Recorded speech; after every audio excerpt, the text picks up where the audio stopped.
Shih-Ching. How are you? Good. How are you? Good morning. I'm good, thank you. It's so lovely to see you. I'm so excited that I get to talk to you about your incredible film, Left-Handed Girl. I saw it at TIFF for the first time, and I was immediately drawn to these very powerful intergenerational relationships between mothers and daughters who are facing a lot of expectations and cultural beliefs, including the left hand being referred to as the devil's hand. And to start, I was wondering, when did you first come across that term, and how did it inspire the telling of the story? The devil's hand is actually came from my grandfather. He told me when I was in high school, and he saw me use knife with my left hand.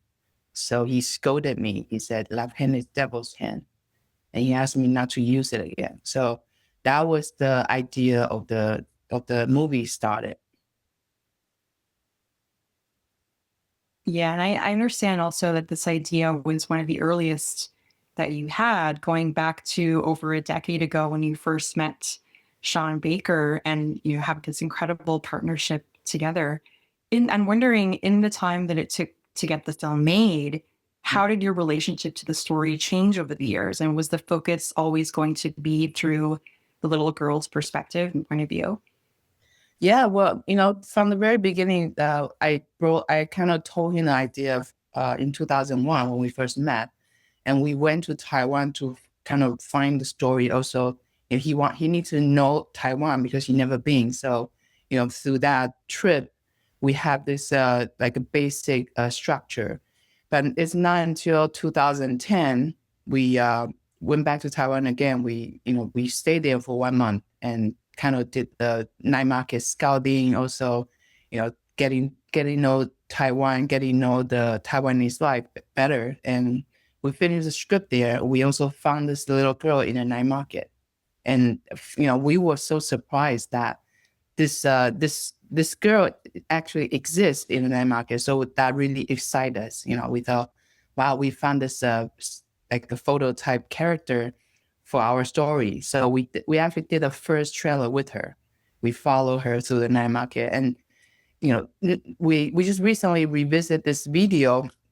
My God, it looks so similar to the film right now. So I would say all the story arc and the focus of the story is always the same, but the only difference is I added so many different Taiwanese elements along the way, because the society changed. A lot of things changed. For example, all the news in the movie, they are all real news, other than the meerkat news. Obviously, we made that, but all the news we actually. I actually saw the news in Taiwan. I was like, wow, that's fascinating. People change name in order to get free dinner. So that was just so funny and it's so Taiwanese. I don't know if that will happen in other country, but just all little like details I kind of added in, and also the character Gugu changed because originally it was a monkey. I had a pet monkey when I was young, so I wanted to put his monkey in the film, kind of remember him. And when we were doing the pre-production, we actually found this monkey because my line producer, she is Aboriginal in Taiwan, and she had friends and family still live on the mountain, and they, sometimes they have monkey around. So she found this monkey for me, but we couldn't get the performance certificate. Also, it needs a professional trainer for it, so we couldn't make it work. So that's why when I went to of that in Taiwan, he had like couple exotic animals. He had a white fox, he had meerkat, and I think he was talking about getting like something else. But he actually recommended this meerkat. He said this meerkat is really smart. He lived with the meerkat lives at home with other dogs and cats. He's like a little king. He's like ruling all the animals because he's so smart. So the guy said, I think this meerkat it's good. We can use his favorite snack, cockroach, put it into the ball, and then with all the ball, the meerkat will follow. So that's how we make the meerkat work. So that was the only one that I think that's the only thing that got changed throughout the year. Yeah, that meerkat scene was one of the most surprising, definitely in the film, and it kind of speaks to this neat concept with, watching this little girl kind of push buttons in a way in terms of what she can get away with using the left hand. We see that with the taking of the items at different shops in the market as well. And Nina, oh my gosh, what a star she is. It's absolutely incredible in this film. And could you speak to the casting of her as this character and what that process was? I was determined to find her through street casting. So I did, we did a social media street casting for like, I watched 50 to 70 tapes and we couldn't find this girl. So we also have like 3 acting workshop with acting coach. And then I think she came up actually, she came recommended by one of the agent of the actor in Taiwan. And at the time, she was already a little commercial star. She started acting in commercials since she was 3. So when I cast her, she was 6. She already had 3 years of acting experience in front of camera in commercial. So it was, she's very, very professional. And also she came with an acting coach. That was a gift because her mom, when I cast her, her mom told me, you don't have to worry about acting coach because I'm the perfect one for her. I've been, coaching her since she was 3. And, she said, I have this method to make her cry. So I was so happy. Like, that's great. I don't have to worry about making her cry because I think that's the most difficult, thing to work with a child actor. So, that worked out perfectly. Her mom will prepare her, help her memorize all the lines at home. And then when she came to set, she's like perfectly prepared. And a lot of times she was able to improvise and, just kind of putting her own word. So it was perfect. Yeah, she really carries the film so beautifully. And I think because her perspective is one of innocence and curiosity, I feel like the Mhm. dynamics that we get between the adult characters become all the more clear to the audience. There's so much that we learn about them through the child's eyes. Yeah, exactly. A lot of times I think she doesn't really understand what they're talking about. But I think through that, the audience kind of like also in the dark with her. A lot of things she doesn't really understand like fully. But I think that's also the fun of the, looking through everything through her eyes. Yeah, and then this, the casting overall, I know this film is a combination of well-known Taiwanese actors and new discoveries as well.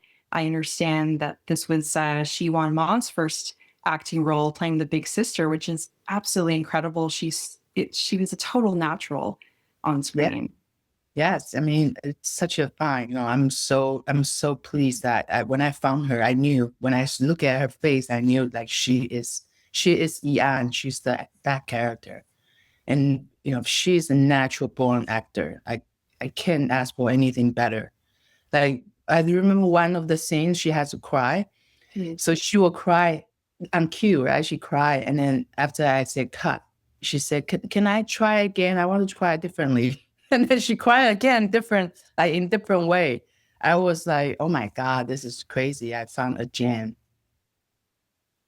Yeah, absolutely. And it's reflected so beautifully on screen. And speaking to that casting, I know you had a lot of experience with street casting over the years and producing many of Sean Baker's films, from the Florida Project to Tangerine to Red Rocket. And you Right. wore many different hats for those productions as well, Right. having worked in casting and costumes and the art departments. And I'm wondering, what did you learn from those particular experiences that you think helped shape your directorial style for this film?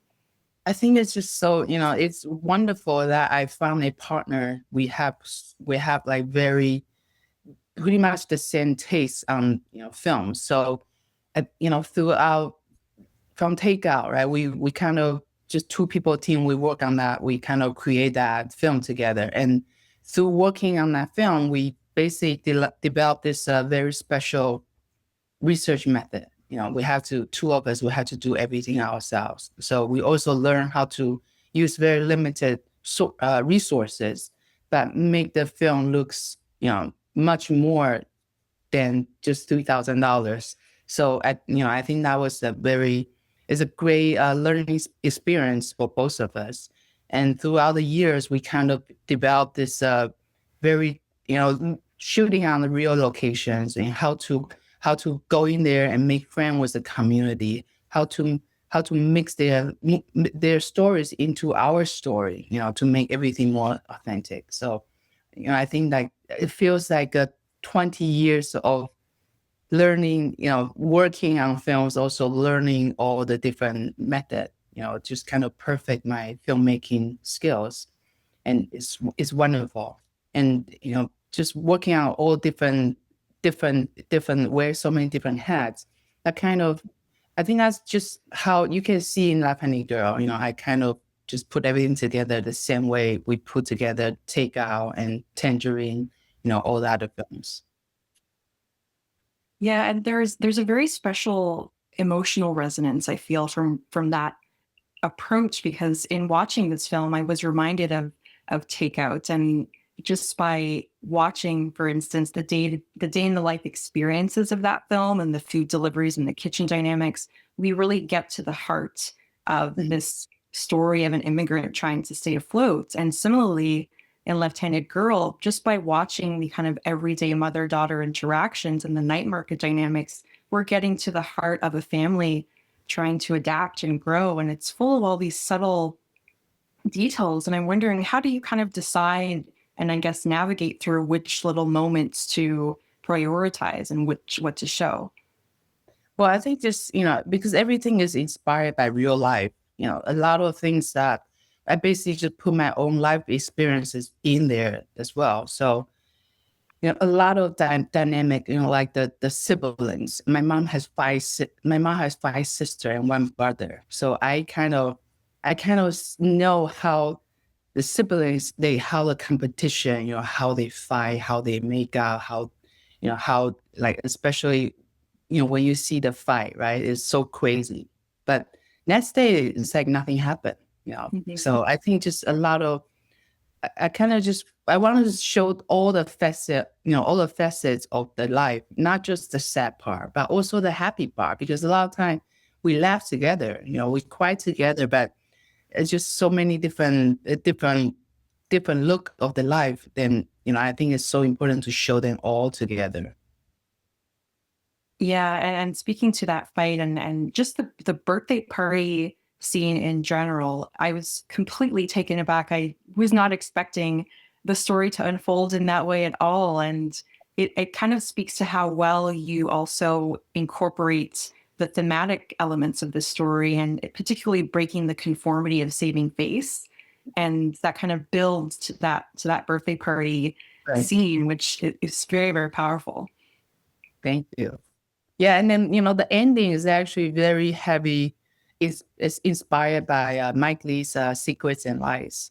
When we wrote the story, we particularly, I remember we talked about we want to have that kind of ending, and also celebration. If you remember, Dogma 95, the movie Celebration, it also has that big dinner scene, and then with that very ugly truth, open eye in the open in the end. So, pretty much inspired by Secrets and Lives.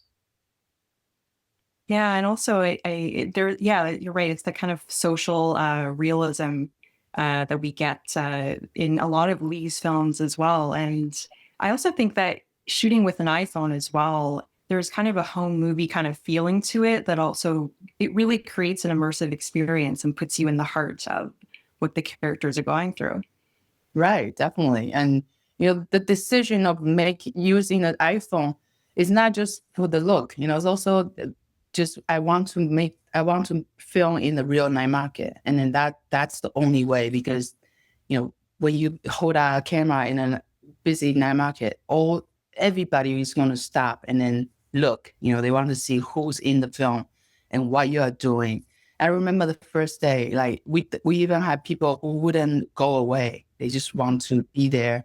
And because first day we have around 20 people on set.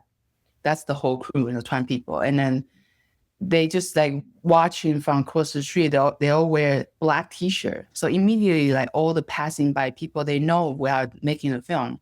So we couldn't shoot the first day. And the second day, I told everybody you have to dress out like you are coming here to just, to the night market, or you have to just stay in the office. So that's how we have, from the second day, we have like 5 to 6 people on set, and that way we kind of like make the crew invisible. And also with the iPhone, everybody is shooting with the iPhone, so nobody will pay attention to us. So, that way we were able to capture all the real night market vibe, with all the people with like walking around, and even like you see a lot of like mopeds just passing through the in front of the characters.